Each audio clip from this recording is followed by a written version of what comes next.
sommes en hiver. Les biches se sont regroupées en hardes, conduites par la meneuse. Leur toison s'est épaissie pour les protéger du froid. Elles n'hésitent pas à quitter les massifs forestiers afin de trouver de la nourriture. Les fans de l'année les accompagnent, ainsi que les jeunes cerfs ou daguets. Au moindre danger, elles partiront en silence. Leurs zones de repas nocturnes peuvent être très éloignées de leur site de repos diurne.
L'hiver s'achève, les premiers brins d'herbe percent le sol.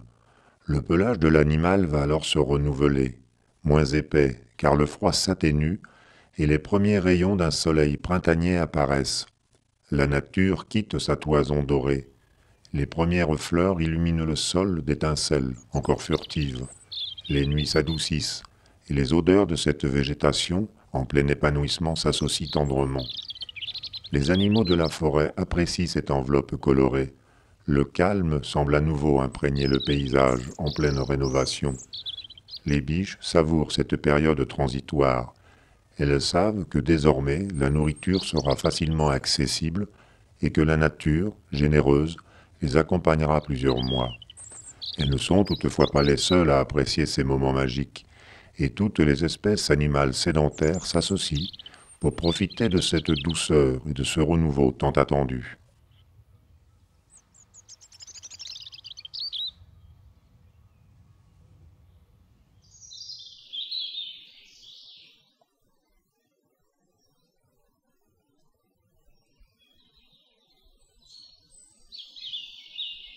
L'été approche. La biche va alors quitter la harde et elle n'hésitera pas à s'isoler afin de donner naissance à un faon, ou plus exceptionnellement deux, qu'elle protégera pendant plusieurs mois. Les premiers jours, elle lui rend visite régulièrement pour l'allaiter. Rapidement, le jeune animal, sur ses petites pattes, suit consciencieusement sa mère qui l'accompagnera pendant 2 ans.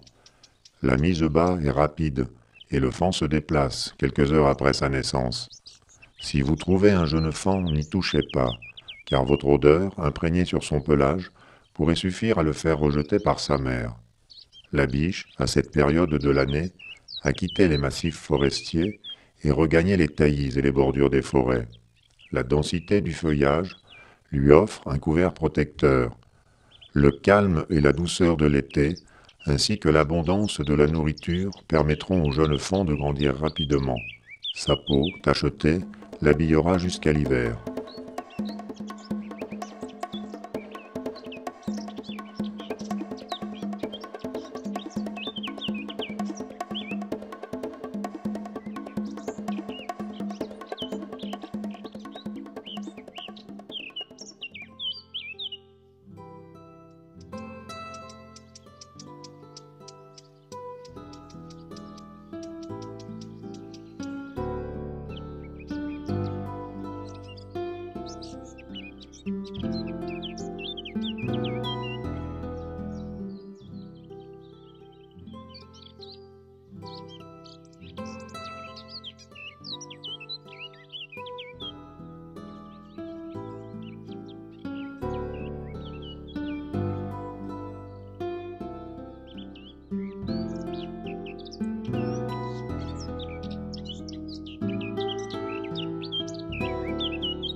Le dernier mois de l'été, les faons, les biches et les daguets, dont les bois terminent leur croissance, se regroupent et se laissent bercer par la brillance des couleurs. Les journées calmes et ensoleillées se succèdent. La douceur des nuits habille le pelage fin de ces animaux gracieux. Insouciants, ils jouent sous les premiers rayons du soleil, puis, l'estomac bien rempli, ils regagnent les sites ombragés pour quelques heures.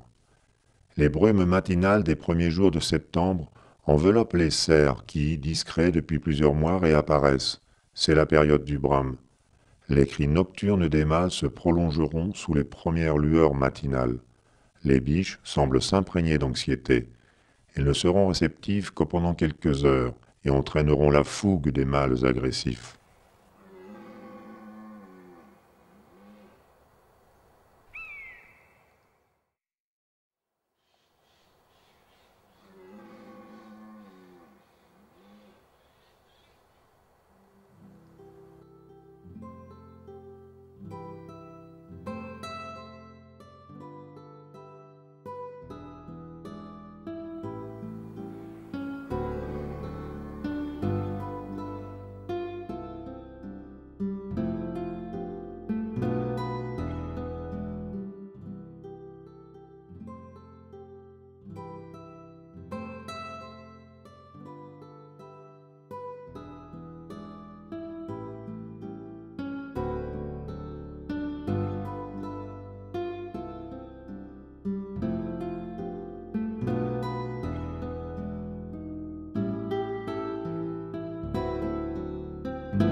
La brume automnale regagne les prairies humides avant d'étendre son filet protecteur sur les bordures des forêts.